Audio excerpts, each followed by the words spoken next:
Well, thanks for coming, everybody. Thanks for standing by for our technical difficulties. I'm going to start off by reading a bit from the book. No one can hear that, right? My drain? Okay, good. Okay, I'm going to read a little bit from the book. It's from about 50 pages in. It's called a chapter. It's a chapter called In the Beginning. And it kind of lays out where the people in the novel have come from and what they've been through and what their origin story is, basically. In the beginning, there were 20. Officially, these 20 were in the wilderness state as part of an experiment to see how people interacted with nature. Because with all land now being used for resources, oil, gas, minerals, water, wood, food, or storage, trash, servers, toxic waste, such interactions had become lost to history. But most of the 20 didn't know much about science, and many of them didn't even care about nature.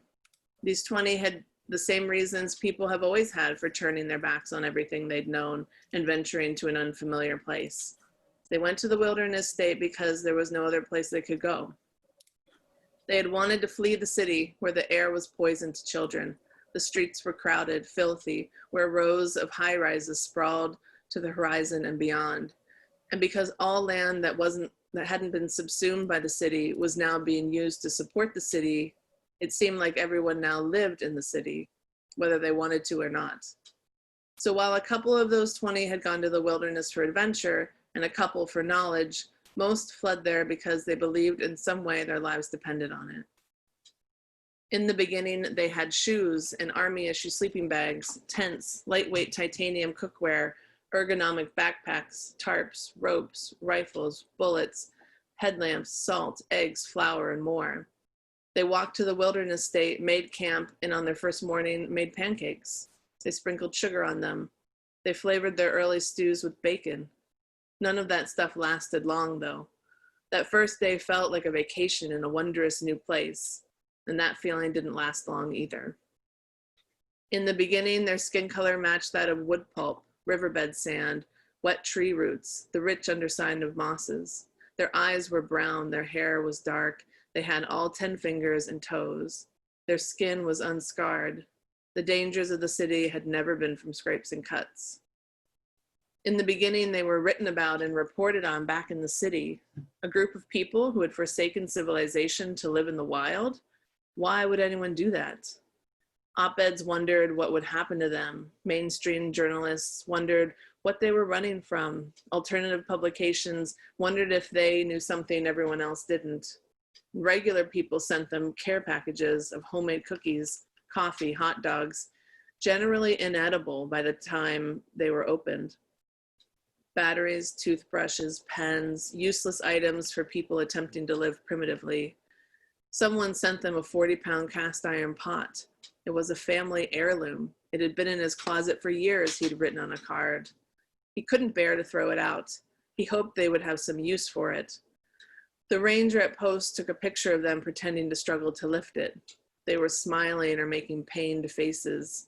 They sent the picture as a thank you of sorts, but also as a way to tell the sender what a ridiculous gift it was to give to people who walk every day and carry what they own. With little discussion, they voted to leave it behind. It was an obvious decision, but that night they cooked in it, and they'd been carrying the cast iron ever since. In the beginning, they acquiesced to finger pricks, cheek swabs, urine samples, blood pressure readings. They filled out questionnaires each time they went to post to see how they were impacting nature and how nature was impacting them. Their days were data to someone, though they never believed the data could be all that important. In the beginning, they followed all the rules in the manual, the written rule of the wilderness state, for fear they'd be sent home. They never camped in the same place twice. They picked up all their trash, and even trash they couldn't imagine being theirs. They buried their bones. They measured out their pit toilets to the right depth, the right length from water. They restored their fire rings to look like virgin land. Where they walked, one would hardly know 20 people had passed through. They left no trace. They drank bad water, because they couldn't always find good water, and they paid the price for that. But that was all in the beginning. Over time, the guns and the tents and the sleeping bags were wrecked, so they learned to tan skins, sew with sinew, hunt with homemade bows, sleep comfortably on the ground and in the open. The salt was the thing that lasted the longest, and after it was gone, they discovered that real food tastes like dirt, water, and exertion. Over time, they became sun-baked, darkening the way anything darkens when it soaks up water. Their dark hair bronzed, their eyes were still brown, but they were dry, crusty, and sunburnt too. Over time, they learned when to hide by listening to birds. They learned to be cautious by watching deer. They thought they learned to be bold by watching a wolf pack take down a healthy moose. But then they learned how to see the almost imperceptible limp that a healthy-seeming moose was hiding. They learned to know seasons not by their watches broken in the first few months, or by the calendar they'd burned early in a cold snap, when a cold snap threatened their fingers, but by what hatched, what was small, and how long it took to get bigger. They learned to tell age not by size, but by color and sheen, in the sheen of an animal's coat. They learned to head for the foothills when they heard the elk's mating bugle. And when they saw a female looking as wide as it did long, even if the snow was still high, they knew it was spring and time to trudge back to the plains. They knew the different flavors of leaves depending on the season, knew the secret sweetness of the red-tip grasses in the fall and the bitterness of last season's grass, buried in winter snow but somehow still green, like how poisonous mushrooms have alluring colors. Those colors only beckon the foolish. Colors are warnings. They learned that too. They learned what to eat by watching what the animals eat. Even the studies seemed to stall over time. They began to miss their seasonal post visits because of storms, and when they would finally arrive, the equipment wasn't working, or the nurse wasn't there, the questionnaires hadn't been updated, the scientists were unreachable. Maybe they were simply studying some other aspect that didn't require blood work, they hoped. Or maybe the scientists had ended the study and forgotten to tell anyone. What would happen to them if it had? Would they have to leave? But always at the peak of their anxiety, a nurse would appear at posts with gloves and needles and questionnaires that were too invasive and personal again, and everything would return to normal, or as normal as was possible. Over time, the media and the people in the city turned on them. After the news of the first death, Tim to hypothermia, finally reached the city, the op-eds called them selfish, heathens, even murderers, and hoped they would perish. The rangers told them, and were not pleased with the optics. They wanted the community to do damage control. So Juan wrote a letter to the editor to explain what their life was like and what they had learned about death. In it, he told a story about how one night, early in their first year, they'd stumbled upon a runty deer curled up tight under a cluster of trees, its slender head resting on its gleaming black hooves. By morning, it was gone. 3 different nights they encountered it. It never ran. It would only look up at them and then rest its head again. They assumed its mother had placed it there to wait for her return, as deer do. But on the 4th night, they saw it coming out of the grasses, wobbling on unsure legs toward the trees, alone. A large herd of deer spent its evening nearby in the grasses, and though this small orphan deer stayed close to them, it never joined them. It did not belong to the herd for reasons only they knew, but still it stayed close, its instinct for preservation at odds with the one for social order. That 4th night, the temperatures dipped, and in the morning, the community woke to the grasses sparkling with frost. Some rushed to the tree and were relieved to see the small deer was gone. But then they saw it in the first tall grasses beyond the tree. It lay frozen, its neck elongated as though straining to breathe, its front legs bent as though it had knelt first in exhaustion before it finally collapsed. Blood pooled in its graceful ear. The other deer, some just a few yards away from the dead fawn, licked the frost off the grass tips dumbly. The community was enraged and sickened. They threw stones at the deer. "Why didn't you take care of this one?" some yelled. It was a deer too. It wasn't until they lost Tim to that bitter cold night that they understood. Of course, they were different from deer, but not as different as they had always imagined. That night, they knew he was suffering, but everyone was suffering. And in that moment, something innate kicked in. It surprised them how easy it was to misunderstand a cry for help, even to ignore one.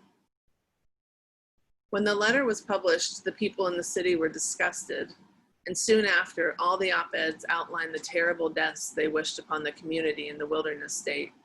Burned to death in a forest fire, mauled by a cougar, wasted away from uncontrollable diarrhea.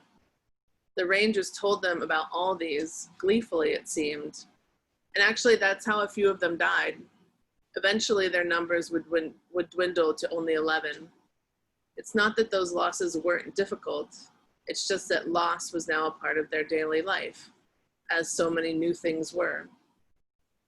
That's why it heartened them to see an elder animal, say an elk, with gray in its muzzle and a slight limp, a limp that would be more pronounced if it hadn't learned to hide it. It had survived. A good mother and herd had protected it when it was vulnerable. Hardships had been weathered by the herd, fires flying across the plain, floods and rock slides, disease that jumped from elk to elk, droughts or population explosions that meant a fight for all necessary food. Pleasures had been discovered, bucking and kicking down a hill in its youth with other calves, the otherworldly buoyancy of its first swim, the first snows on its hooves would have been a miraculous new feeling. Only later would it have noticed the anxiety of the herd snuffling their noses between the soft powder, looking for food. If the elk was male, battles had taken place. How many harems had he defended? How many bloody lashes became scars on its formidable body? If it was female, calves had been reared. Had she watched them amble off happy and healthy? Or did she have to witness the weakest succumb to a wolf pack, mewing for her plaintively? If she was the dominant, the matriarch, did she ever worry her decisions were wrong or feel ill-equipped to lead the herd? And yet each night, that animal bedded down beneath whispering trees, on dead leaves, or in grasses under the moon and stars, listening to the chatter of the owls, the cautious step of the night animals, a whole new world relatively unknown to it except in these still moments, no comfort but the comfort of the group and of having lived through one more day, no guarantees for tomorrow. It wasn't that different for the community. They were living the same wild life. Of course, they could always outwit the animals. Well, almost always. The drive for survival is strong. Even the most brute creature can be clever if it means another morning under the cool light of the sun in the wilderness state, which was the last wilderness. Of course, now it's gone, but let's not talk about that yet. Thank you.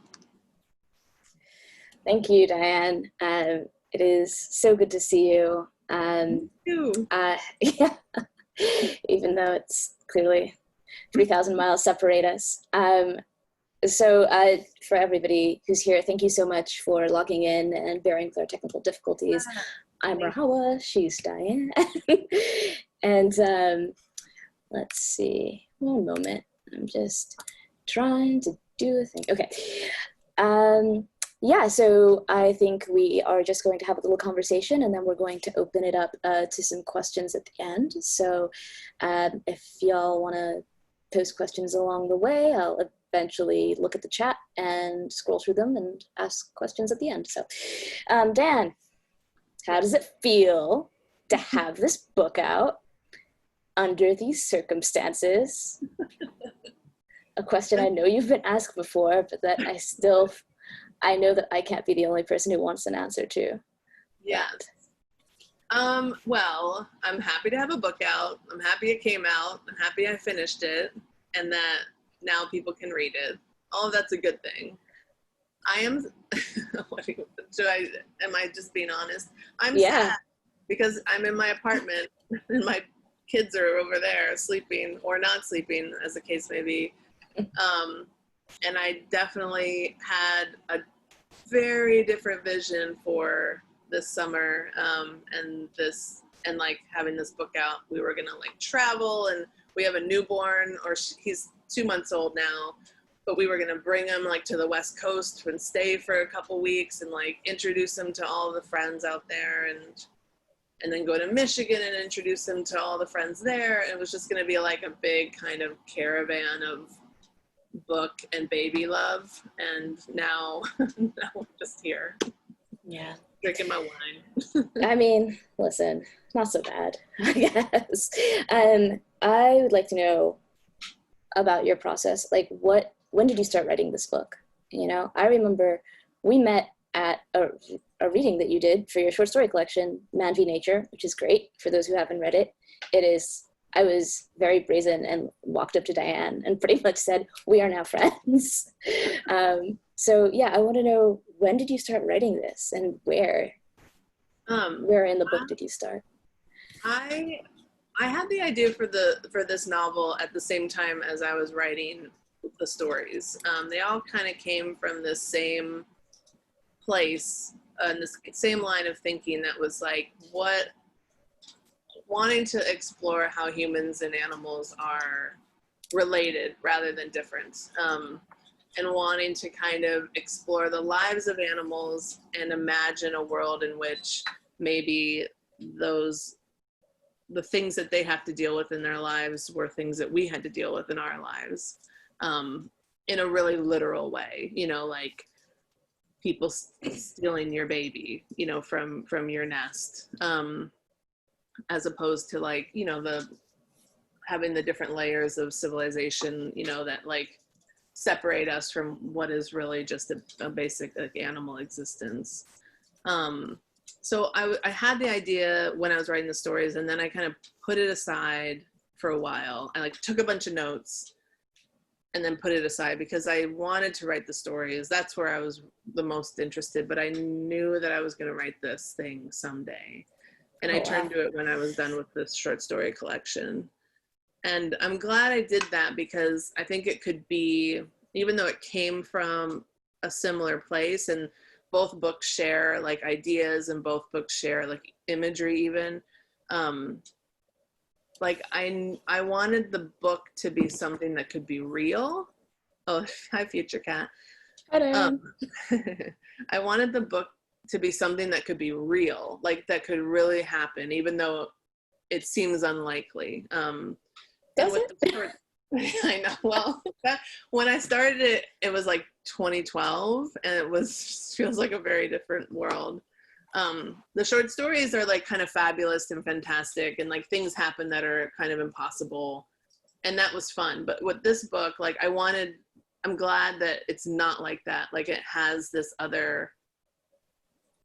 reality to it, and I think that's where it gets its power. And I had no idea when I came up with it that like incrementally over the years, I would feel like we were edging closer and closer and closer to what I had imagined in the book. Yeah, I had no idea that it was, sorry, future cat, that it was gestating for so long. Yeah. Future cat. I know, excuse me. I love you. We're gonna have to pick you up and you can come back later. Yeah, I had no idea it was gestating for so long, but it makes complete sense. I'm so curious to hear about how you were conceptualizing refuge for that long, right? Like, and not just refuge, but also like, you know, there are these people, they're in the city for various reasons. They leave the city, they enter what is known as the wilderness state. And I realized this book came out 2 days ago, and that many of the people in this chat probably haven't read it yet.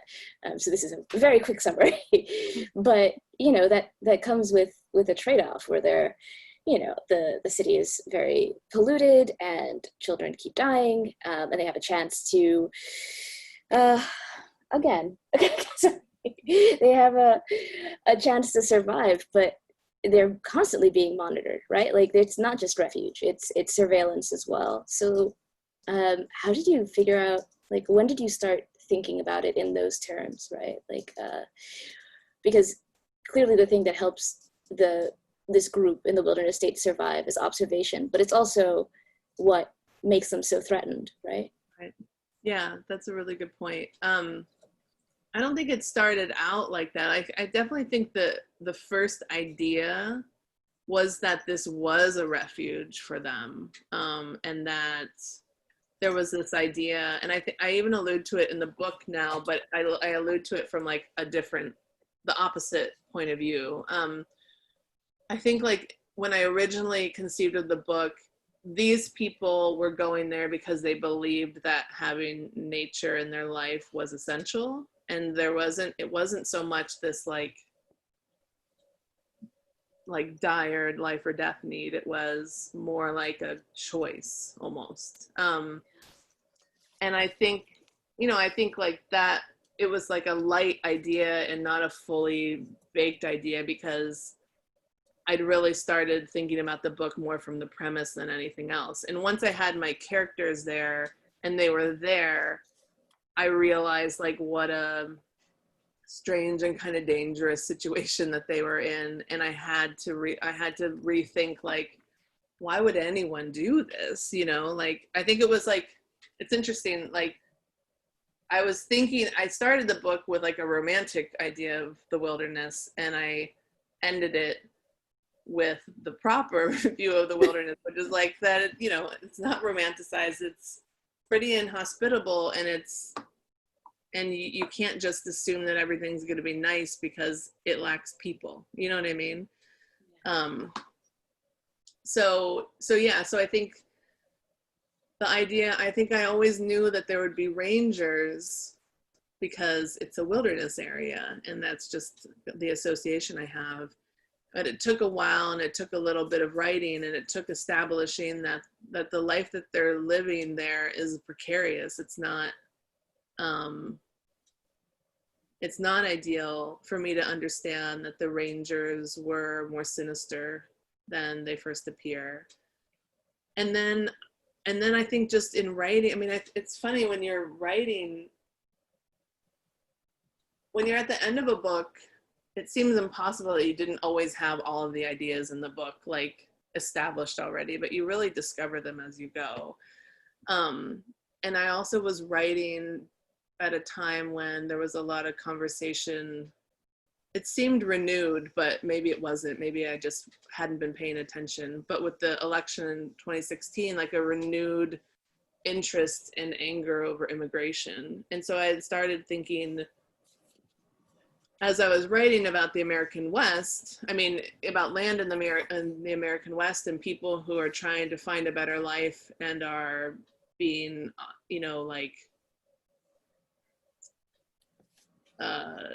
watched and like kept out and run out of their home, or just like everybody has an opinion about what they're doing, and it's usually a negative opinion. I think it was just like a lot of the immigration conversation and idea of borders and who's allowed to be where was kind of seeping into the book too, because it is all about like belonging and getting permission to be somewhere, and then having that permission taken away. And there are all these layers in the book of different people who are allowed or not allowed to be there, and all sorts of different people who are trying to keep them out or let them in. I think the immigration argument in this country, as it grew even more grotesque than it already was over the years that I was writing it, like came into the book. Yeah. What was it like just building this world? Because I mean, one of the most impressive parts of this book is the fact that the world building is so immersive, and it's immersive in this way where obviously you have these characters who have their own personalities and are weird, as they would be, but there was also clearly just like so much research, and it's just, you write toward the senses in this like really beautiful way. Like like about the atmosphere and about the environment, of course, but about the nature, right? Like you don't just say, we observed the animals and that was it. That's how we stayed alive. Like you spend pages upon pages going into great detail about what that looks like, and especially how that resonates with one of the main characters, Agnes. So yeah, what was it like to have the space to do that after writing these short stories? Oh yeah, that's interesting. Yeah, I think that with this it's something I've always done in my life. Like I go out into the woods or go places and I watch things. I just do. It's just what I do. And with the short stories, and like a single observation would be in a short story and kind of like help me create the world of the short story. But with the novel, it was like all of the observations. You know what I mean? Like anything that I could imagine or, you know, personally experience myself. So it was, writing a novel's hard. I didn't always like it, but in the end, like I think that was it was really beautiful to be able to do that, to actually build a whole world. Even though like with short stories, I mean, you're building the world, you're just like showing very little of it, like, but the world is there behind the scenes, you know what it is. But here in the novel, like I really could build it and I could really show it. And I really wanted to write about the natural world in a real way. Like I wanted to be a nature writer without having to be a nature writer. And I could do that finally for the first time in this book. And I loved that. And I got to spend time in places that really meant a lot to me and really changed the course of the book. So I don't know, it was, I did what I wanted to do, and I was like grateful to be able to do that, to just be able to go places and see things and have them affect me, and then have that experience like fall into the book in some way as my characters had their experiences in the world. Yeah. Another excuse me. Another thing I wanted to ask you about was the choice to kind of have this geographic ambiguity. Like you never get very specific. You say the city, you know, or there's the wilderness state, or there's the mines with a capital M, city with a capital C, for those who haven't read it. What freedoms did that afford you, and like what was your aim in doing that? Because I mean, for a long time, you I don't know if you actually say where the wilderness state is at any point, right? Like you don't, right? So yeah. I mean, it's like I don't. I mean, probably part of me assumes people will assume it's the American West, which it is. But I didn't want, there's something about like placing up something, once you get really specific with something, like from a craft perspective, once things get really specific, I feel like readers start to glom on to the details, and then they start to want to parse whether it feels real or not. Whereas if you just create a whole new world, the reader can't, this might be my like a control issue or something, the reader can't question you. The reader just has to go with it or not go with it. But if I were to say, like, for example, a lot of the book was written while I was spending time in Eastern Oregon, which is the high desert. So Eastern Oregon is very influential in the book.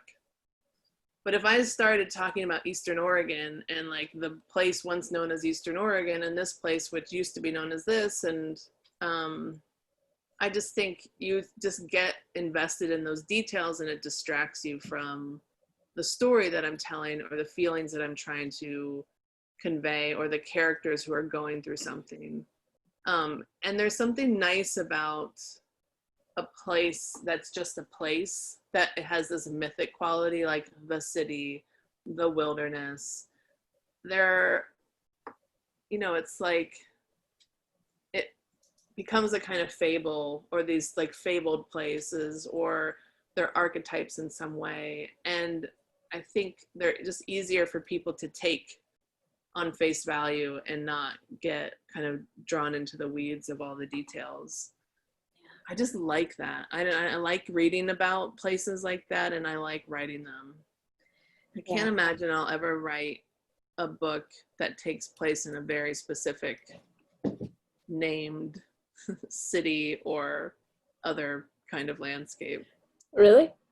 Yeah, because then it's just like, then you have to be like at the corner of Dean and Smith Street, like you saw Brian, you know, it's just like, it's just also, I don't know.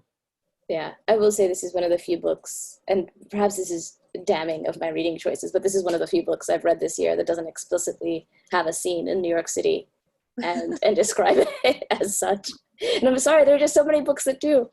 That's true. And like, obviously, probably the city is very influenced. Like, the city of the book is very influenced by New York City because that's where I live and often where I want to flee from.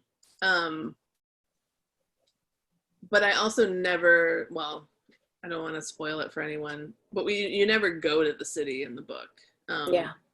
So I, even if it was inspired by New York, you don't have to go there, Rahawa, when you read my book. Thank you. It is, I mean, honestly, it was a nice reprieve. When did this story become, like, it's very quickly apparent that the biggest or the strongest bond in the story is between Bea and Agnes, this mother and daughter. Tell me about writing that, because it's again, I was just so taken in by the writing and by their relationship, and how much like the wilderness that they're in, how much of their understanding of one another is nonverbal, you know, and is based on observation. I knew I wanted to write about mothers and daughters from the get-go, just because in my life it's something I think a lot about. Like, and I started the book thinking like from a daughter perspective. My mom died in 2008, and it's just something that comes up in my writing a lot, is like kind of processing losing a person at an age where you still have things you want to find out about that person. Like, you just haven't thought to ask all of the questions.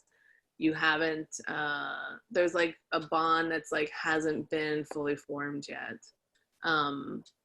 And so I wanted to write about like how you know a person when they're gone, and I think just writing a mother-daughter relationship was a way for me to do that with my mom, even though neither character is her or me.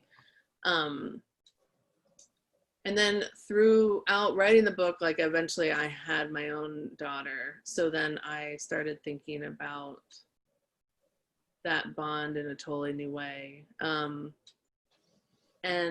I also, I mean, so there's like, that's the main thrust, is like, I really just wanted to explore mothers and daughters and loss and like the weird tensions that exist in that relationship. But also, like, I wanted to write women into the wilderness. I wanted there to be heroic and powerful women in a narrative where one of them didn't have to be like victimized in order to get that space. Do you know what I mean? Like, totally. I don't think you've written particularly, I don't think Bea is the most sympathetic character, you know, at all. And she's the mother to Agnes, the daughter. Yeah.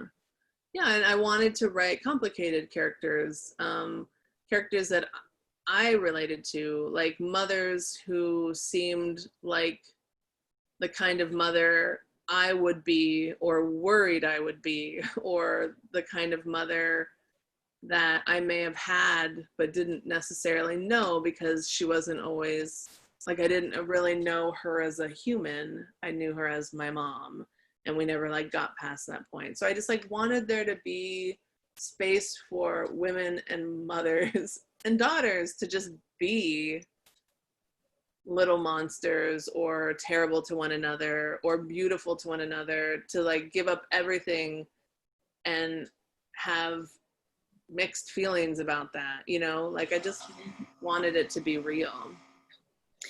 Was there ever a point where the book just took a really unexpected turn for you in the writing process, without spoiling anything?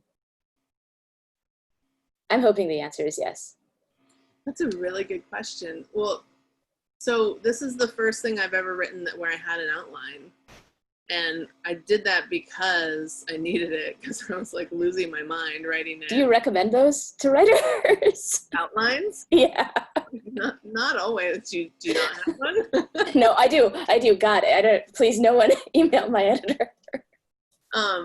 No, I never did actually. And I think even at some point in my life, I might have been like really eye rolling about them, like, oh, outlines, Yeah. who needs them? I don't. But that's because I was writing short stories. Once I hit the novel, it was such a slog and so long.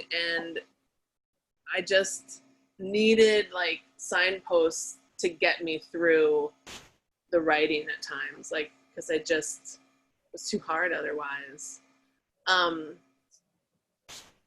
But the thing that I was trying to do as I was writing with an outline was keep it surprising to myself, like to be able to write towards something without, even though I knew where I was going, I still had to like enjoy writing. I still had to be surprised by things. I still wanted to like have that joy. So that was the trick.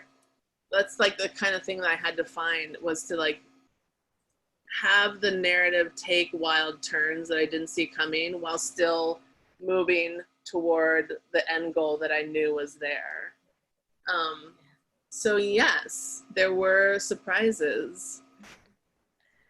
Should I say them? I mean, they might. I mean, not if they're gonna spoil the book. I want people to read this book and be as delighted as I was by its twists and turns. So there's like some characters who appear at times when you think it's not possible for characters to appear, and those were definitely surprises. And some of the relationships that happen between the characters were surprises to me. Like, I really didn't see that coming, even though it, like, again, it kept me on my path towards the end. Basically just the path getting me to finish the book. It kept me on the path, but it let me go, oh wow, like that's huge, as I'm writing. Well, I did not, okay, and you get excited and you're like, I like these writing fingers. It's good. Oh, yeah, I don't know, Dan. I'm just so taken with this book, and I don't know. I suspect it's going to have this kind of exponential life once people realize it's not just like a book about going on a hike, and it's a book about how do you survive in a country that has made life uninhabitable for you and everyone in it, which I think is relevant to these times, capital T. If people would like to ask some questions, we'll give people a minute to just type some stuff in, because we want to hear your questions. I think just to keep things going until we get some, I'm really, really interested in hearing about how you wanted to be a nature writer and how this was a way of fulfilling that goal without actually, having to go write a bunch of long form features. Like, do you feel like it scratched that itch for you? Oh yeah. Are you done with nature? You're like, next book is all about technology. Oh my God, no. We don't have a cyberpunk novel in the wings. So last night for my reading, like, our internet broke at the like very last minute. So I was like, my husband like set up so I could be like streaming off his phone, and it was a total mess. But I just again was reminded how terrible I am at all things technological, and how happy I am to be terrible at it, and how I just don't ever want to know anything about it. So I can't write a book about technology because I would have to do research, and it would ruin my like whole, the whole thing I have going, But I've been thinking, like, will you write another nature book? Because I really feel like I had a thing in my head, and that thing, I worked it out with through a couple books, and maybe that's done. Maybe I'll write about a city next. But then I thought, even when I write about cities, I'm really writing about nature, and like the absence of it, or how nature exists in these like tiny little pockets, or how the city's a kind of ecosystem, and like the nature is, it's like nowhere is devoid of nature. And again, it goes with this like question of like romanticizing the like pristine view of nature versus like finding the nature wherever you are. So I feel like I'll always be writing about nature and animals, but I do feel like it might be that my next project, big book project, is like in a very different kind of landscape, like a city. But I don't know. We'll see. Do you want to tell people about your next project with a capital P project? I'm excited. I'm excited too. My next project is I get to write the pilot script for the New Wilderness, the TV show. Woo! Thank you. Because I'm trying to adapt it into a TV show, because there was something when I was writing it, like, was always clear to me. There's something cinematic about it. And once I was done with it, I really didn't want to give it up. Like, I still felt like there was a lot of stuff that didn't make it into the book, or a lot of like different parts of the world that I don't even, like, I bring up or mention, but don't get any more play in the book. And I just was, I don't know, when I handed this book in, I just like felt a void, and I wanted to explore all of the parts of the world, and see if that was possible. So I'm going to write a pilot and see what happens. Hopefully it'll become something, but you know, it often doesn't. So okay, we're still rooting for you though. You know, I would like to see this on TV. One, because yes, I obviously want to read more fiction with complicated women, especially fiction with complicated women in nature. But I don't know, if The Walking Dead could survive for like 1 billion seasons, I really hope. Hold on one second. We have a question. All right. So Latreia says that the passage at the beginning was gorgeous and immersive and incredibly detailed, and is giving you some praise hands of writing women into the wilderness. There were, and she says that there are 3 subjects that came up: patterning, and in parentheses, the humans understanding and emulating the animals around them, like the deer passage.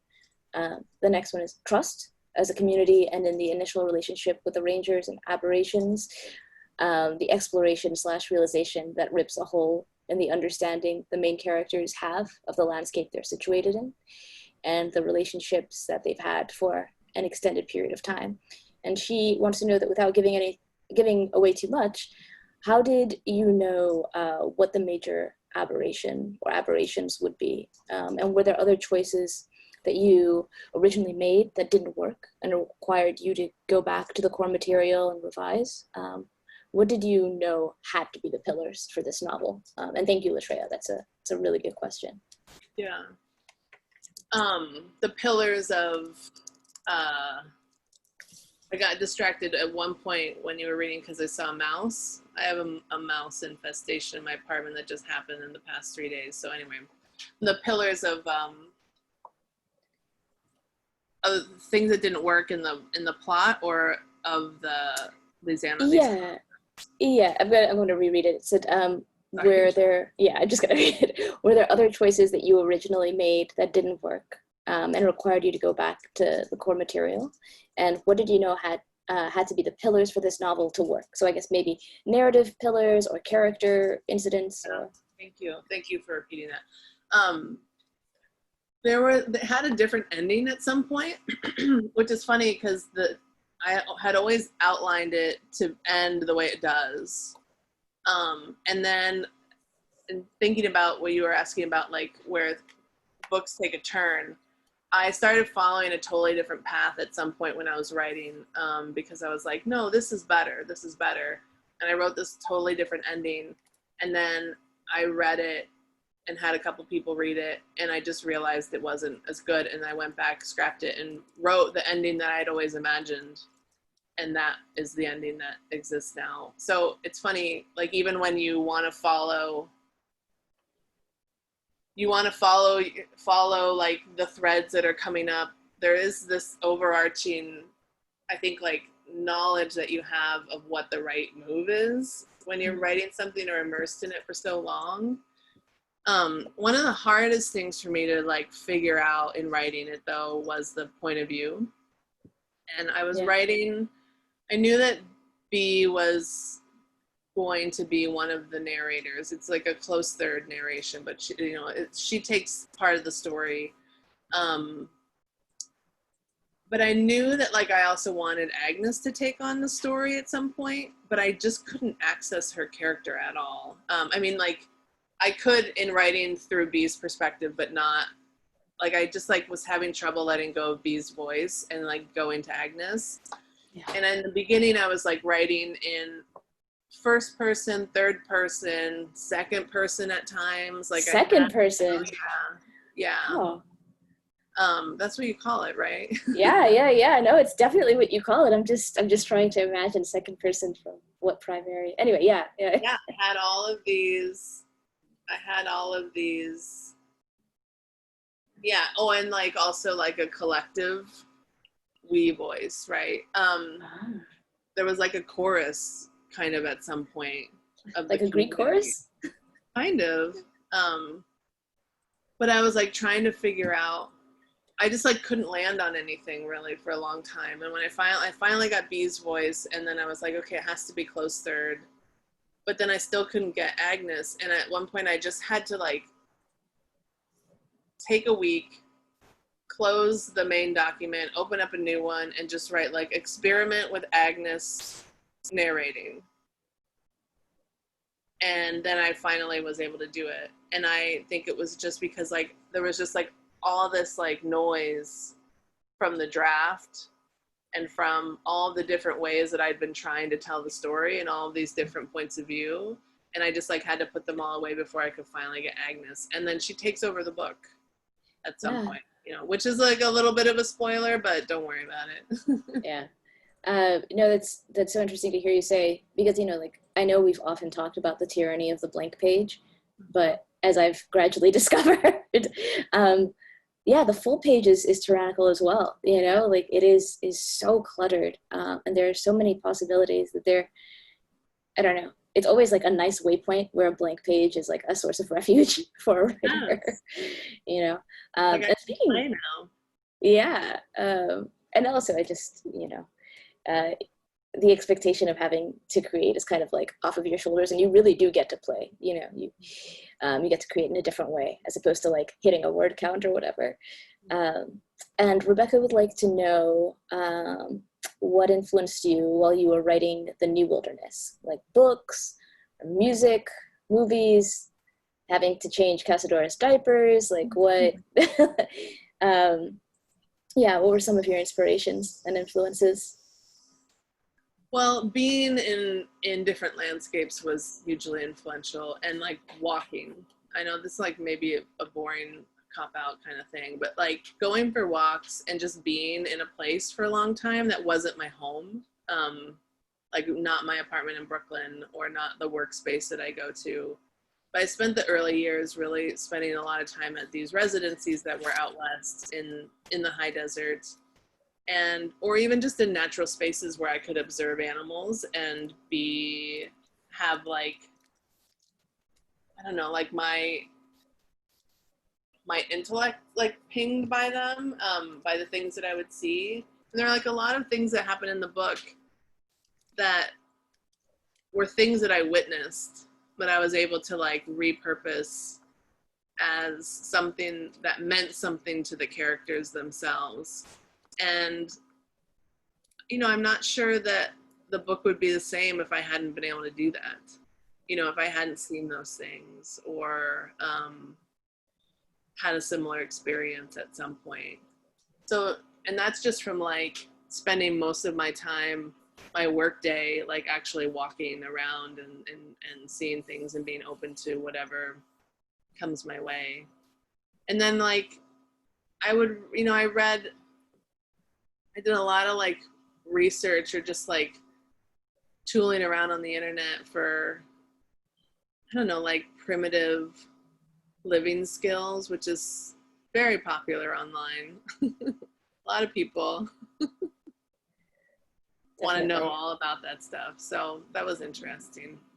Yeah. Did you come across any like obsessive prepper, like doomsday prepper websites? Like I didn't go too far down any rabbit holes. I'm very good at not getting lost on the internet. It's like I only visit like really 2 sites or 3 sites. Then I mostly just like get what I need and then I'm out. Yeah. But it was a fascinating world and a lot of people, I don't really know what to say about it, but I also was interested in like reading. I dip in and out of things. I have a thank you in the back of the book to Alan Weisman, who's a writer. He wrote The World Without Us and Countdown, which is about population. And The World Without Us is about like the world without us, like imagining the earth without humans. And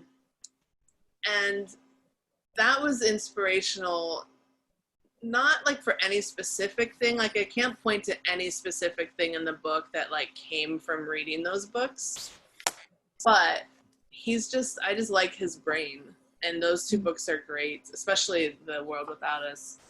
It just like, it was like a thought experiment. It was, that book, The World Without Us, is like this really grand thought experiment, and I feel like it was inspirational to me writing this book, because this book is in lots of ways a thought experiment. Like it's just like taking an idea as far as it can go and really